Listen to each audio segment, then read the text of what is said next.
ಗಿನ್ನ ಅವತ್ತು ಸೇರಿಸಿ ಅದನ್ನೆಲ್ಲ ರೆಕಾರ್ಡ್ ಮಾಡಿ ಅವ್ನ ಒಳಗೆ ಹೋದ, ಇವ್ರನ್ನ ಎತ್ಕೊಂಡು ಕಾರಿಂದ ಇಳಿಸಿದ್ದು ಬಿಟ್ಟಿದ್ದು, ಏನೋ ಒಳಗಡೆ ಹೋಗೇ ಬಿಟ್ಟ, ಏನು ಅಳ್ಳೇ ಇಲ್ಲ ಅಲ್ಲ. ನಾನು ಇದೆಲ್ಲ ಮಾತಾಡಿದ್ದು ಇತ್ತು ಅವ್ರ ಜೊತೆ. ಆ ವಿಡಿಯೋ ಹಾಕಿದ್ದೆ ನಾನು, ಇನ್ಫ್ಯಾಕ್ಟ್ ಸೋಷಿಯಲ್ ಮೀಡಿಯಾದಲ್ಲಿ, ಫೇಸ್ಬುಕ್ಕಲ್ಲೂ ಹಾಕಿದ್ದೆ, ಇನ್ಸ್ಟಾಲ್ಲೂ ಹಾಕಿದ್ದೆ.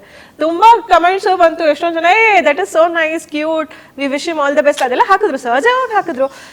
ನಾನಿನ್ನೂ ಅದು ರಿಪ್ಲೈ ಕೂಡ ಎಷ್ಟೊಂದು ಜನಕ್ಕೆ ಇನ್ನೂ ಮಾಡಿರಲಿಲ್ಲ ನಾನು. ಆ 2 days, in the span of 2 days ಈ ಇನ್ಸಿಡೆಂಟ್ ಆಗೋಯ್ತು. ಆಮೇಲೆ ತೆಗೆದ್ಬಿಟ್ಟೆ ಅದನ್ನ, ಯಾಕಂದ್ರೆ ನನಗೆ ಒಂಥರ ಹಾಂಟ್ ಆಗಕ್ಕೆ ಸ್ಟಾರ್ಟ್ ಆಗೋಯ್ತು. ಆ ವಿಡಿಯೋ ಪ್ಲೇ ಮಾಡೋದು ನೋಡೋದು ನಾನೇ ಜಾಸ್ತಿ ಮಾಡಕ್ಕೆ ಸ್ಟಾರ್ಟ್ ಮಾಡಿಬಿಟ್ಟೆ. ಸೊ ಬೇಡ ಅಂದ್ಬಿಟ್ಟು ಆಮೇಲೆ ಡಿಲೀಟ್ ಮಾಡಿದೆ ವಿಡಿಯೋ. ಅದೇನೋ ಅಂತಾರಲ್ಲ, ಒಂಥರ ಕಾಗೆ ಕೂರೋದು ಟೊಂಗೆ ಮುರಿಯೋದು ಎಲ್ಲ ಒಂದೇ ಥರ ಆಯ್ತು. ಹಂಗೂ ಇರ್ಬೋದು, ಅಥವಾ ಅವ್ರು ಹೇಳ್ದಂಗೆ ದೃಷ್ಟಿ ಆಗೋಯ್ತಾ ಏನೋ ಗೊತ್ತಿಲ್ಲ, ಅಥವಾ ದೇವ್ರ ಮುಂಚೆನೇ ಎಲ್ಲ ಹೇಳ್ತಾರಲ್ಲ, ಅವನು ಬರ್ದಂಗೆ ಆಗೋದು, ಒಂದು ಗೆರೆ ಆ ಕಡೆ ಈ ಕಡೆ ದಾಟಲ್ಲ ಇರುವೆ ಕೂಡ ಅಂತ ಇರ್ಬೋದು. ನಾನೊಂದು ಐರನಿ ಆಫ್ ಲೈಫ್ ಅಂತ ಕರಿತೀನಿ.